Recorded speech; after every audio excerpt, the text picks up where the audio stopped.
नमस्कार मित्रों, Radha Krishna IAS classes में आप सभी का हार्दिक स्वागत है। आज हम यहाँ भारत की विदेश नीति पर चर्चा करेंगे।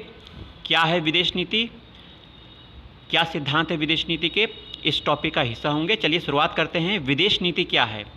विदेश नीति किसी भी स्वतंत्र प्रभुत्व संपन्न देश की विदेश नीति मूल रूप से उन सिद्धांतों, हितों, लक्ष्यों का समूह होती है जिसके माध्यम से वह देश दूसरे देश के साथ संबंध स्थापित करने, उन सिद्धांतों, हितों व लक्ष्यों को प्राप्त करने के लिए प्रयासरत रहता है। किसी भी राष्ट्र की विदेश नीति उसकी आंतरिक नीति का ही भाग होती है जिसे उस देश की सरकार ने बनाया है।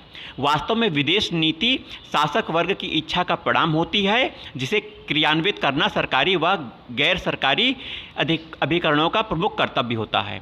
चलिए, कुछ विद्वानों की परिभाषा है विदेश नीति के संबंध में। मेडेल्स्की के अनुसार कोई राष्ट्र अन्य राष्ट्रों के व्यवहार में परिवर्तन करने के और गतिविधियों को अंतर्राष्ट्रीय पर्यावरण के अनुकूल बनाने के लिए जो उपाय करता है वह विदेश नीति कहलाता है। चलिए, विदेश नीति समझ ली हम, आगे चर्चा करते हैं। भारत में विदेश नीति के प्रमुख उद्देश्य, इस पर चर्चा करना आवश्यक है, यह इंपॉर्टेंट है, टॉपिक का हिस्सा है। किसी भी देश की विदेश नीति का निर्माण कुछ निश्चित उद्देश्यों को मद्देनजर रखकर ही किया जाता है। एक देश की विदेश नीति का उद्देश्य दूसरे देश की विदेश नीति से कुछ साम्य व असाम्य अवश्य रहते हैं।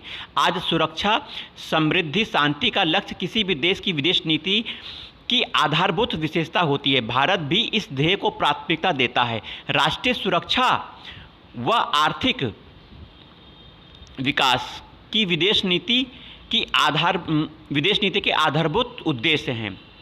राष्ट्रीय सुरक्षा और विकास भारत की विदेश नीति के आधारभूत उद्देश्य हैं। भारतीय संविधान निर्माताओं द्वारा वर्णित ये उद्देश्य आज भी विदेश नीति के महत्वपूर्ण भाग हैं। भारत में आज विदेश नीति के वही उद्देश्य हैं जो स्वतंत्रता के पहले थे। भारत की विदेश नीति के उद्देश्य संविधान में ही उल्लेख किया गया है। संविधान के सभी उद्देश्यों पर राष्ट्रीय हित के उद्देश्यों को ही प्राथमिकता दी गई है। स्वतंत्रता से पहले भारत की विदेश नीति के उद्देश्यों के लक्षण प्रकट होने लगे थे। उपनिवेशवाद व साम्राज्यवाद का विरोध, भारतीय स्वतंत्रता आंदोलन में की महत्वपूर्ण विरासत व वर्तमान विदेश नीति का महत्वपूर्ण उद्देश्य है जो नवीन उपनिवेशवाद व डॉलर साम्राज्यवाद का विरोध करती है। भारत की विदेश नीति के प्रमुख उद्देश्य निम्नलिखित हैं। पहला उद्देश्य है अंतर्राष्ट्रीय सुरक्षा, शांति और सुरक्षा बनाए रखना और उसे प्रोत्साहित करना। यह प्रावधान संविधान के अनुच्छेद 51 में दिया गया है जो कि राज्य के नीति निर्देशक तत्व में वर्णित है। अंतर्राष्ट्रीय शांति सुरक्षा बनाए रखना, उसे प्रोत्साहित करना। स्वतंत्रता के बाद भारत सरकार द्वारा निर्धारित विदेश नीति का प्रमुख उद्देश्य अंतर्राष्ट्रीय शांति सुरक्षा कायम रखना बताया गया है।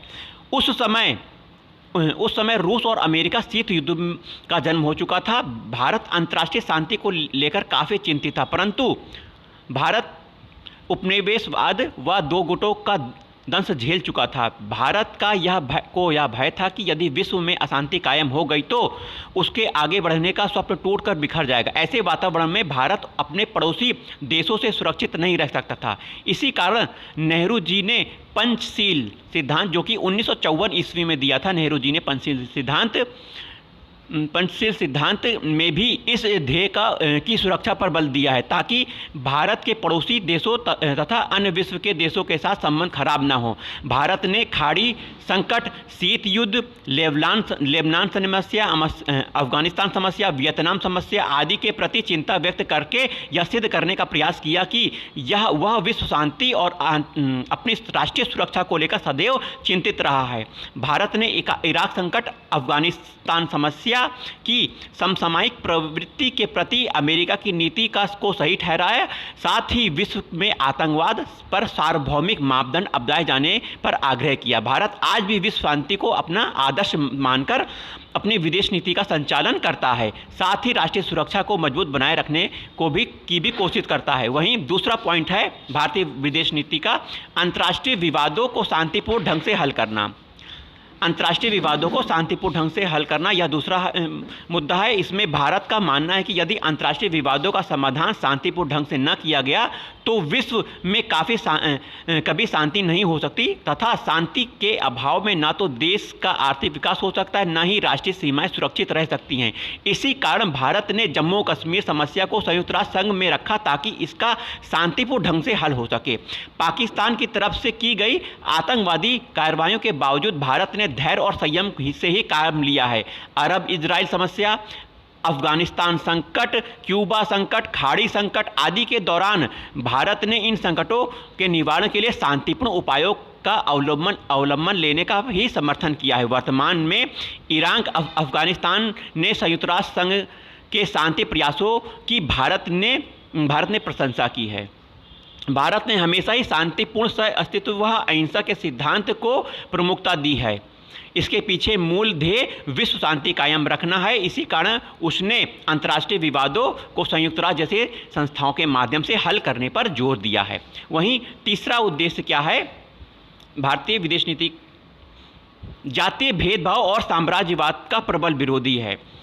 भारत स्वयं रंग भेद की नीति और साम्राज्यवाद दोनों विश्व मानवता और विश्व शांति दोनों के लिए भयंकर खतरा मानता है। भारत इन दोनों को खतरा मानता है, इसीलिए वह स्वतंत्रता से पहले ही जातीय भेदभाव और साम्राज्यवाद के किसी भी रूप का विरोधी है। भारत ने शुरू से ही पराधीन राष्ट्रों की स्वतंत्रता का समर्थन किया है ताकि विश्व से उपनिवेशवाद, साम्राज्यवाद के जहर को नष्ट किया जा सके।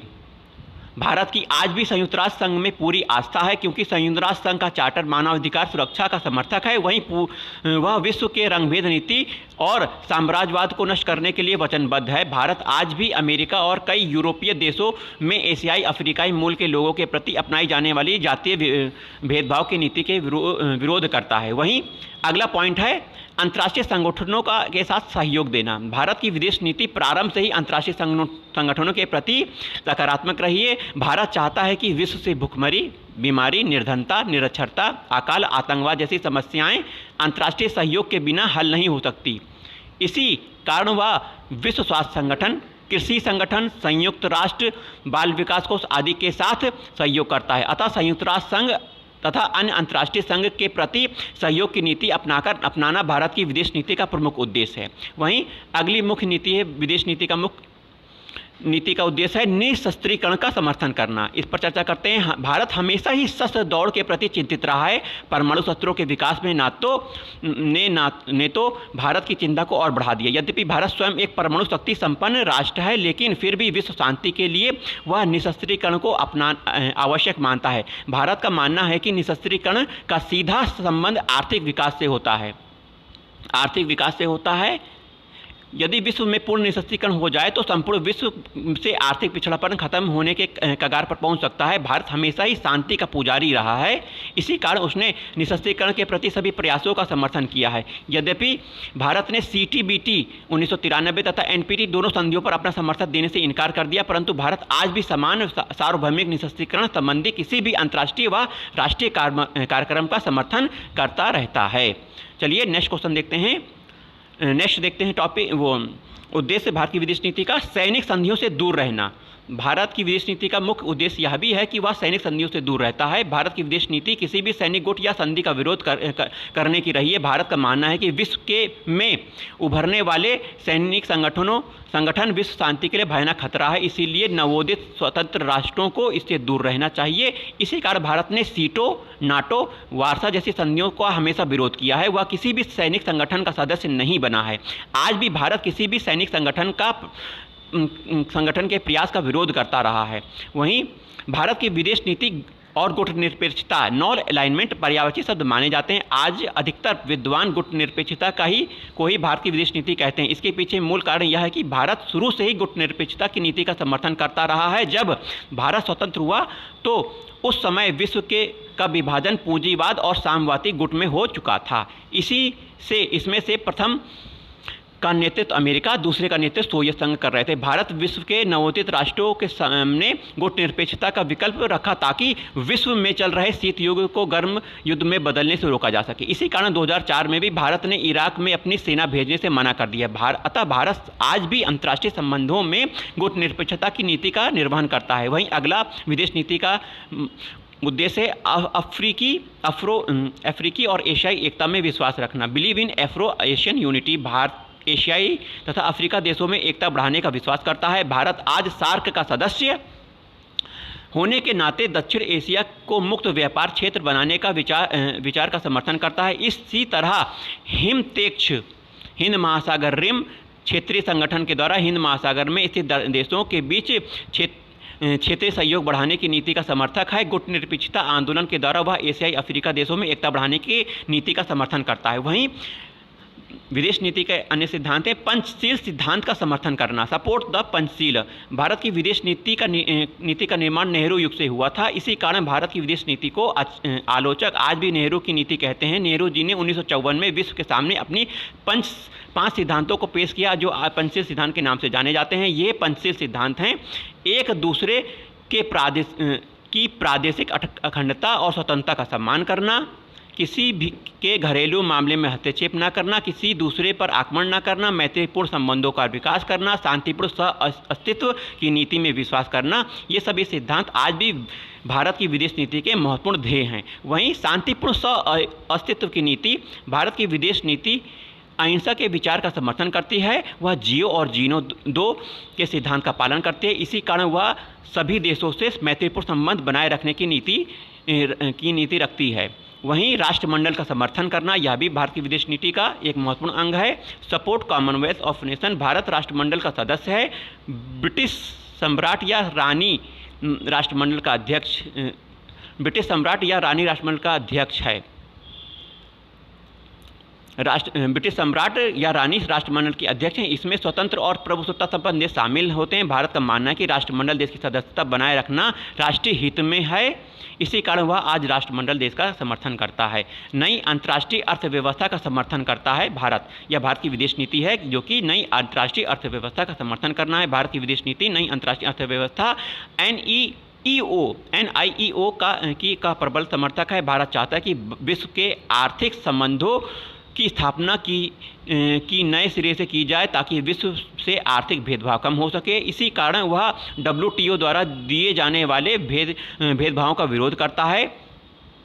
भारत का मानना है कि भेदभावपूर्ण आर्थिक संबंधों को समाप्त किए बिना विश्व से गरीबी भुखमरी को नष्ट करना असंभव है। इसी कारण आज नई अंतर्राष्ट्रीय अर्थव्यवस्था का समर्थन करता है। भारत विश्व के से नव साम्राज्यवाद को नष्ट करना चाहता है। इसके लिए वह आसियान देशों के साथ सहयोग व समृद्धि करके इस धैर्य को क्षेत्रीय सहयोग द्वारा भी प्राप्त करने के लिए दृढ़ इच्छा रखता है। इस प्रकार उपरोक्त विश्लेषण से कहा जा सकता है कि भारत की विदेश नीति का प्रमुख ध्येय शुरू से ही रंगभेद की नीति और साम्राज्यवाद का विरोध करना था। भारत ने हमेशा शांतिपूर्ण अस्तित्व, मैत्रीपूर्ण संबंधों की नीति अपनाई और विश्व शांति और विचार का प्रबल समर्थन किया। पंचशील के सिद्धांतों के ध्येय के रूप में भारत की विदेश नीति अंतर्राष्ट्रीय शांति का प्रबल पोषक है। गुटनिरपेक्षता, सैनिक संगठनों का विरोध करना। वहीं पंचशील सिद्धांत भारत की विदेश नीति के महत्वपूर्ण ध्येय रहे। भारत की विदेश नीति पड़ोसी देशों तथा विश्व के अन्य देशों के प्रति सहयोग त्याग की रही है। भारत ने हमेशा अंतर्राष्ट्रीय संगठनों का सम्मान किया है और मानव अधिकारों के विकास में अपना अमूल्य योगदान दिया है। भारत आज भी अन्य अंतर्राष्ट्रीय अर्थव्यवस्थाओं का समर्थन करके विश्व से आर्थिक असमानता कम करके मानव अधिकारों की रक्षा करना चाहता है। भारत मानव की भलाई के लिए आज निःशस्त्रीकरण पर विचार का प्रबल समर्थक है। भारत की विदेश नीति आज भी लगभग वही है जो 1947 में थी। यद्यपि ये समयानुसार इसका कुछ विकास हुआ है, लेकिन विदेश नीति के मूल उद्देश्य आज भी वही हैं जो हमारे संविधान निर्माताओं द्वारा निर्धारित किए गए थे। सरकार बदलती रही, लेकिन विदेश नीति का प्रवाह निरंतर विकास दिशा में रहा। सारांश में कहा जा सकता है कि राष्ट्रीय सुरक्षा तथा प्रादेशिक अखंडता की रक्षा करना ही भारत की विदेश नीति का ध्येय रहा है। आगे चलते हैं, भारत की विदेश नीति के कुछ सिद्धांतों पर चर्चा कर लेते हैं जो कि बहुत इंपॉर्टेंट है। पहला सिद्धांत है गुटनिरपेक्षता का सिद्धांत, प्रिंसिपल ऑफ नॉन अलाइनमेंट। गुटनिरपेक्षता का सिद्धांत भारत की विदेश नीति का केंद्र बिंदु है। विश्व शांति, मैत्रीपूर्ण सहयोग तथा एकता के सिद्धांत की पूर्ति इसी सिद्धांत से की जाती है। भारत की विदेश नीति का महत्वपूर्ण सिद्धांत होने के नाते कई बार राजनीतिक विश्लेषण भारत की विदेश नीति को गुटनिरपेक्षता की नीति तक कह देते हैं। द्वितीय विश्व युद्ध के वातावरण से उत्पन्न यह गुटनिरपेक्षता का सिद्धांत समकालीन अंतर्राष्ट्रीय संबंधों की एक महत्वपूर्ण सच्चाई तथा भारतीय विदेश नीति का महत्वपूर्ण विशेषता है। सिद्धांत का सार यह है कि यह सिद्धांत हमेशा ही सैनिक गुटबंदी से दूर रहकर जागरूक मानसिकता के रूप में विश्व शांति को चुनौती देने वाली ताकतों का प्रबल विरोध करता रहा है। इसी सिद्धांत का सीधा अर्थ है कि अमेरिका तथा रूसी गुट से अलग रहकर विश्व शांति के लिए प्रयास करना। भारत के प्रधानमंत्री नेहरू ने 1947 में ही अपनी विदेश नीति के बारे में यह बात स्पष्ट कर दी थी कि भारत न ही पूंजीवादी गुट में शामिल होगा, न ही वह साम्यवादी गुट में, बल्कि इनसे दूर रहकर विश्व शांति के लिए प्रयास करता रहेगा। भारत ने सदैव अंतर्राष्ट्रीय शांति कायम रखने की दिशा में काम किया है, चाहे उसे अमेरिका या रूस की आलोचना ही क्यों न सहन करनी पड़ी हो। भारत द्वारा गुटनिरपेक्षता को अपनी विदेश नीति का सिद्धांत बनाने के पीछे अपना आर्थिक विकास, राजनीतिक स्वतंत्रता, अक्षुण्ण संप्रभुता, विश्व शांति कायम रखना आदि उद्देश्य हो सकते हैं। गुटनिरपेक्षता की नीति के द्वारा भारत की विदेश नीति को अवसरवादी, अलगाववादी, तटस्थता आदि कहकर भी आलोचना की गई, लेकिन भारत अपनी आदर्श से पर अडिग रहा। शीत युद्ध के भयावह वातावरण, महाशक्तियों के दबाव जैसी परिस्थितियों में भी भारत ने इसी नीति को त्यागा नहीं। एक सिद्धांत के रूप में गुटनिरपेक्षता ने सदैव आंख मूंदकर कार्य नहीं किया, बल्कि सही और गलत में भी अंतर किया है। यद्यपि शीत युद्ध के अंत के साथ ही भारतीय गुटनिरपेक्षता को अप्रासंगिक माना जाने लगा है, लेकिन एक सिद्धांत के रूप में यह आज भी भारत की विदेश नीति का महत्वपूर्ण अंग है। वहीं अगला सिद्धांत है पंचशील और शांतिपूर्ण सह-अस्तित्व का सिद्धांत, principle of Panchsheel and peaceful को एग्जिस्टेंस। भारत की राजनीतिक, सांस्कृतिक सभी बाहरी राष्ट्रीयताओं को आत्मसात करने की प्रतीति रही है। भारत की राजनीतिक संस्कृति में अहिंसावाद का गुण पाया जाता है। किसका गुण? अहिंसावाद का गुण पाया जाता है। वहीं भारत जियो देनो के सिद्धांत में विश्वास रखता है। इसका स्पष्ट प्रभाव भारत की विदेश नीति पर देखा जा सकता है। भारत ने अहिंसा के सिद्धांतों को व्यवहारिक रूप देने के लिए अपनी विदेश नीति में पंचशील और शांतिपूर्ण सह अस्तित्व के सिद्धांत की प्रमुखता दी है। नेहरू जी ने 1954 में पंचशील सिद्धांत को भारत की विदेश नीति का महत्वपूर्ण सिद्धांत घोषित किया था। वहीं भारत आज भी उसी सिद्धांत का पालन करता है। ये 5 सिद्धांत एक बार फिर से याद कीजिएगा। एक दूसरे के प्रादेशिक अखंडता और स्वतंत्रता को उसका सम्मान करना, एक दूसरे पर आक्रमण न करना, एक दूसरे की आंतरिक मामलों में हस्तक्षेप न करना, समानता के आधार पर एक दूसरे को लाभ पहुंचाना, शांतिपूर्ण सह अस्तित्व। ये 5 सिद्धांत पंचशील के। वहीं इन पंचशील सिद्धांतों के आवश्यक पहलू के रूप में भारत शांतिपूर्ण सह अस्तित्व के सिद्धांत में विश्वास रखता है। इसके पीछे अंतर्राष्ट्रीय वातावरण को शांतिमय बनाए रखने का मूल कारण ही निहित है। भारत ने अपनी सुरक्षा, आर्थिक विकास, उपनिवेशवाद, रंग भेद के विरोध, संयुक्त राष्ट्र संघ में आस्था, मैत्रीपूर्ण विदेश संबंध जैसे उद्देश्यों की पूर्ति के लिए पंचशील सिद्धांत को ही अपनी विदेश नीति का महत्वपूर्ण सिद्धांत अपनाया है। चलिए, वहीं अगला सिद्धांत है विदेश नीति का उपनिवेशवाद और रंग भेद नीति का विरोध करना।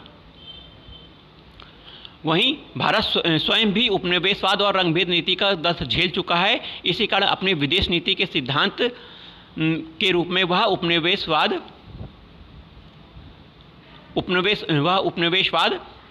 व रंगभेद की नीति के विरोध को प्रमुखता दी है। 1947 के बाद स्वतंत्रता प्राप्त करने वाले सभी एशियाई और अफ्रीकाई देशों की स्वतंत्रता का भारत ने जोरदार समर्थन किया। भारत ने लीबिया, इंडोनेशिया, मलाया, चीन, घाना आदि देशों की स्वतंत्रता का जोरदार अपील यूएनओ में की। भारत आज भी यूरोपीय और अमेरिका देशों द्वारा फैलाए जा रहे नव साम्राज्यवाद का विरोध करता है। भारत ने समय समय पर विदेशों में भारतीय, एशियाई, अफ्रीकी मूल की जनता पर हो रहे जातीय अत्याचारों का प्रबल विरोध किया है। भारत आज भी आर्थिक साम्राज्यवाद, रंगभेद की नीति का विरोध के रूप में अपनी विदेश नीति के इस सिद्धांत को महत्व देता है। वहीं विश्व शांति का सिद्धांत, प्रिंसिपल और वर्ल्ड पीस, भारत की विदेश नीति विश्व शांति के सिद्धांत का प्रबल समर्थक रही है। भारत हमेशा ही अंतर्राष्ट्रीय शांति कायम रखने में, अंतर्राष्ट्रीय विधायकों को शांतिपूर्ण सुलझाने में का समर्थन करता है।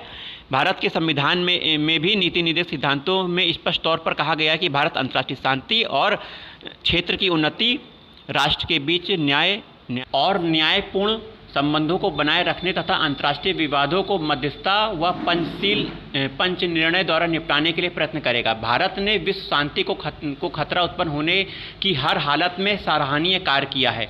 कश्मीर समस्या को संयुक्त राष्ट्र संघ को सौंपना, राष्ट्रमंडल की सदस्यता ग्रहण करना, कक्ष के मामले में पंच निर्णय के लिए छोड़ना, सब पंचायत को मानना इस दिशा में महत्वपूर्ण माना जा सकता है। भारत ने अंतर्राष्ट्रीय विवादों को भी हल करवाने में महत्वपूर्ण योगदान दिया है। स्वेज नहर संकट, कोरिया संकट, कश्मीर समस्या, अफगानिस्तान संकट, खाड़ी संकट आदि के समय भारत ने विश्व के सामने मध्यस्थता व पंच निर्णय जैसे शांतिपूर्ण विकल्प पेश किए हैं। अंतर्राष्ट्रीय शांति कायम रखने के लिए भारत ने संयुक्त राष्ट्र संघ की कार्रवाई के प्रति ही अपनी निष्ठा व्यक्त की है। इसके लिए भारत ने निशस्त्रीकरण तथा मानव अधिकारों की रक्षा के लिए संयुक्त राष्ट्र संघ द्वारा किए गए प्रयासों को विश्व शांति की दिशा में महत्वपूर्ण माना है। विश्व शांति का आदर्श आज भी भारत की विदेश नीति का महत्वपूर्ण सिद्धांत है। वहीं 5वां सिद्धांत है आदर्शवाद बनाम यथार्थवाद का सिद्धांत, principle of idealism and realism. Bharat की विदेश नीति शांति, अहिंसा जैसे आदर्शों से युक्त रही है। आज भी भारत की विदेश नीति नेहरू, गांधी, महात्मा बुद्ध जैसे अहिंसावादी शांति के पुजारी प्रचारकों का स्पष्ट प्रभाव है। नेहरू का पंचशील सिद्धांत आज भी भारत की विदेश नीति को आदर्शवाद के सिद्धांत के रूप में प्रतिष्ठित करता है। भारत का विश्व शांति के प्रति अपनाया गया दृष्टिकोण भारत की विदेश नीति को आदर्शवाद की नीति घोषित करता है, लेकिन इसका अर्थ यह नहीं कि भारत की विदेश नीति कोरी आदर्शवादी है। सत्य तो यह है कि आवश्यकता पड़ने पर भारत ने आदर्शवाद का रास्ता छोड़कर यथार्थवाद का मार्ग ग्रहण किया है। इंदिरा गांधी के शासनकाल में भारत की विदेश नीति यथार्थवादी रही। इसी तरह वाजपेयी युग में भारत की विदेश नीति आदर्शवाद और यथार्थवाद दोनों का सुंदर मिश्रण रही। 1962 में अमेरिका से सैनिक सहायता लेना भारत की गुटनिरपेक्षता तथा विश्व शांति के आदर्श के प्रतिकूल थी। इसी तरह रूस से सैनिक समझौता करना भारत के आदर्शवाद के विरुद्ध रहा है। इससे स्पष्ट है कि आवश्यकता के अनुसार भारत की विदेश नीति आदर्शवाद और यथार्थवाद दोनों के बराबर महत्व देती रही है। चलिए अगला सिद्धांत देते हैं, गुजराल सिद्धांत, डॉक्ट्रिन ऑफ गुजराल विदेश नीति का सिद्धांत है, इंपॉर्टेंट है। 1996 में केंद्र में 13 राजनीतिक दलों की सरकार बनने के बाद 1997 में भारत के प्रधानमंत्री के रूप में इंद्र कुमार गुजराल ने शपथ ली। गुजराल जी ने पड़ोसी देशों के साथ मधुर संबंध स्थापित करने के लिए जो प्रयास किए उसे गुजराल सिद्धांत के नाम से जाना जाता है। इन सिद्धांतों के तहत 1997 में भारत ने बांग्लादेश के साथ गंगा जल बंटवारे पर समझौता किया। इसी तरह भारत ने चीन के साथ मैत्रीपूर्ण संबंध कायम करने का प्रयास किया। इसी सिद्धांत को व्यवहारिक रूप देने के लिए गुजराल सरकार ने अपने पड़ोसी देशों की जनता को वीजा संबंधी रियायतें प्रदान की। इस सिद्धांत के तहत भारत ने अमेरिका के साथ भी संबंधों को मधुर बनाने का प्रयास किया। भारत ने अपने पड़ोसी देश पाकिस्तान के साथ मधुर संबंध कायम रखने की दिशा में एक तरफा घोषणाएं भी की हैं। इस सिद्धांत को आगे वाजपेयी जी ने भी अपनाया था। इस प्रकार यह कहा जा सकता है कि भारत की विदेश नीति विश्व शांति, गुटनिरपेक्षता, पंचशील, शांति प्रोत्साहन, अस्थिरता आदि सिद्धांतों पर आधारित रही है। भारत की विदेश नीति के सिद्धांत के रूप में 1997 का गुजरात सिद्धांत के रूप में जो महत्वपूर्ण अध्याय जुड़ा वह आज भी भारत की विदेश नीति का महत्वपूर्ण भाग है।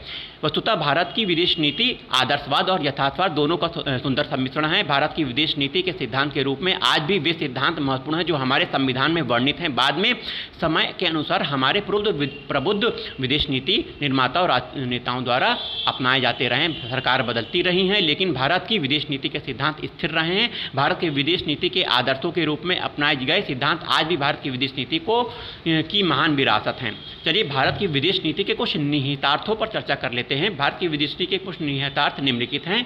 पहला, भारत की विदेश नीति असंलग्नता या गुटनिरपेक्षता की नीति है। दूसरी, भारत की विदेश नीति राष्ट्रीय हित को प्राथमिकता देती है।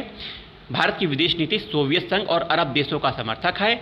यह अमेरिका और ब्रिटेन के साथ साथ अन्य यूरोपीय देशों से मधुर संबंध बनाए रखने के पक्षधर है। भारत की विदेश नीति सैनिक गुटबंदी का विरोध करती है। किसका विरोध करती है? सैनिक गुटबंदी का विरोध करती है।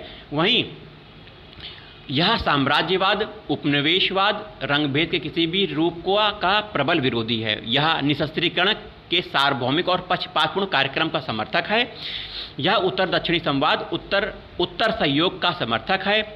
भारत की विदेश नीति संयुक्त राष्ट्र संघ मानवाधिकारों की रक्षा करने वाली एक अंतर्राष्ट्रीय संस्थाओं का पक्ष लेती है।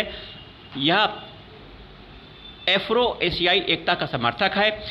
वहीं अगला पॉइंट है, यह पड़ोसी देशों के साथ मधुर सौहार्दपूर्ण संबंध पर जोर देती है। गुजरात सिद्धांत इसका प्रमुख आधार है। यह विश्व शांति के किसी भी प्रयास का प्रबल समर्थन करती है। वहीं यह नेहरू जी के पंचशील सिद्धांत और शांतिपूर्ण अस्तित्व सिद्धांत के में विश्वास करती है और उसी आधार रूप में अपनाए हुए हैं। इसी कारण कुछ आलोचक भारत की विदेश नीति नेहरू की विदेश नीति कहते हैं। यह विश्व में मानवाधिकार को ईमानदारी के साथ लागू करने की बात का समर्थन करती है। यह नीति अंतर्राष्ट्रीय अर्थव्यवस्थाओं का समर्थन करती है। अंतर्राष्ट्रीय आर्थिक संबंधों भेदभावपूर्ण व्यवस्था को समाप्त करना चाहती है। इसीलिए यह विश्व व्यापार संगठन के भेदभावपूर्ण ढांचे कार्यप्रणाली की निंदा करती है। यह क्षेत्रीय आर्थिक सहयोग को बढ़ावा देने के इच्छुक है और एशियान के माध्यम से इस कार्य को पूरा करनी चाहती है। भारत के विदेशी नीति के कुछ उपकरण हैं, उस पर चर्चा करके टॉपिक को ख़त्म करते हैं। किसी भी देश की विदेश नीति के क्रियान्वयन करने के लिए कुछ उपकरणों और साधनों की आवश्यकता होती है। विदेश नीति उपकरणों में अमुक देश विदेश नीति के उद्देश्यों को प्राप्त करने में मदद करता है। ये उपकरण अमुक देश की विदेश नीति के निर्धारण में भी महत्वपूर्ण भूमिका अदा करते हैं। भारत की विदेश नीति के निर्धारण और क्रियान्वयन में जिन उपकरणों के द्वारा होता है वह है संधि वार्ता व संधि। भारत अंतर्राष्ट्रीय विवादों को हल करने के लिए संधि वार्ताएं करता है। 1965, 1971, 1999 में पाकिस्तान के साथ किए गए युद्ध समझौते भारत की विदेश नीति का एक भाग है। पाकिस्तान के साथ भारत के संबंधों का संचालन आज भी सिमला समझौता तथा लाहौर घोषणा पत्र के रूप में होता है। भारत विश्व के अन्य देशों से संधि वार्ताएं जारी रखे हुए है। कई अन्य मामलों पर विदेशी राष्ट्रों से संधियां व समझौते किए हैं। अंतर्राष्ट्रीय संगठन, भारत की विदेश नीति जिस अंतर्राष्ट्रीय संगठन से संचालित व प्रभावित होती है उसमें यूएनए प्रमुख है। इसके अतिरिक्त वह विश्व स्वास्थ्य संगठन, WTO, IAM, international monetary fund, UNESCO, UNICEF आदि से प्रभावित होती है। भारत विश्व शांति और समृद्धि के लिए अंतर्राष्ट्रीय संगठनों का पूरा सम्मान करता है।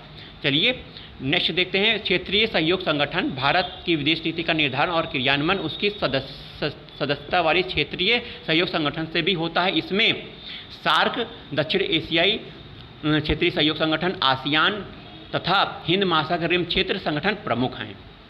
वहीं युद्ध भारत आवश्यकता पड़ने पर पाकिस्तान, चीन के साथ युद्ध भी करने पड़े हैं, साथ ही उसकी स्वतंत्र विदेश नीति पर कोई आँच न आए। कारगिल की लड़ाई व 13 दिसंबर 2002 को भारत की संसद पर हुए आतंकवादी हमले के बाद भारत द्वारा सीमाओं पर फौज की तैनाती व युद्ध के लिए तैयार करना उसकी विदेश नीति का आदर्शों की रक्षा करना का एक प्रयास है। वहीं पांचवा, भारत अपनी विदेश नीति का संचालन कूटनीतिक अधिकारियों के माध्यम से करता है। विदेशों में भारत के दूत हैं जो उनकी विदेश नीति का क्रियान्वयन करते हैं। इसी आधार पर भारत की विदेश नीति में बदलाव आते रहते हैं। कूटनीतिक संबंधों के आधार पर यह फैसला किया गया है कि किस देश के साथ कैसी नीति अपनाई जानी चाहिए। गुप्तचर विभाग, भारत में उसकी विदेश नीति के उपकरण के रूप में एक गुप्तचर विभाग भी कार्य करता है। यह विदेशी विभाग विदेशों में भारत के प्रति अपनाई जा रही नीतियों व राजनीतिक व्यवहार की पूर्ण जानकारी सरकार को देता है, जिसके आधार पर भारत अपनी विदेश नीति में परिवर्तन लाता है, उसे नए ढंग से क्रियान्वित करता है। हाल में पाकिस्तान के साथ संबंधों को मधुर बनाने की कवायद इसी दृष्टिगत की गई है तथा और पाकिस्तान का दृष्टिकोण भारत के प्रति कुछ उदार है, लेकिन अभी उदार नहीं है। अतः निष्कर्ष तौर पर कहा जा सकता है कि भारत की विदेश नीति का प्रमुख उद्देश्य राष्ट्रीय हित की रक्षा, उसकी प्राप्ति करना। इसके लिए वह विदेशों में राष्ट्रीय अधिकारी की नियुक्ति करता है, अंतर्राष्ट्रीय क्षेत्रीय संगठनों का सम्मान करता है, अंतर्राष्ट्रीय पटल पर कूटनीतिक वार्ताएं जारी रखकर अपने निहित उद्देश्यों को प्राप्त करता है। तो आज के वीडियो में इतना ही। जय हिंद, जय भारत।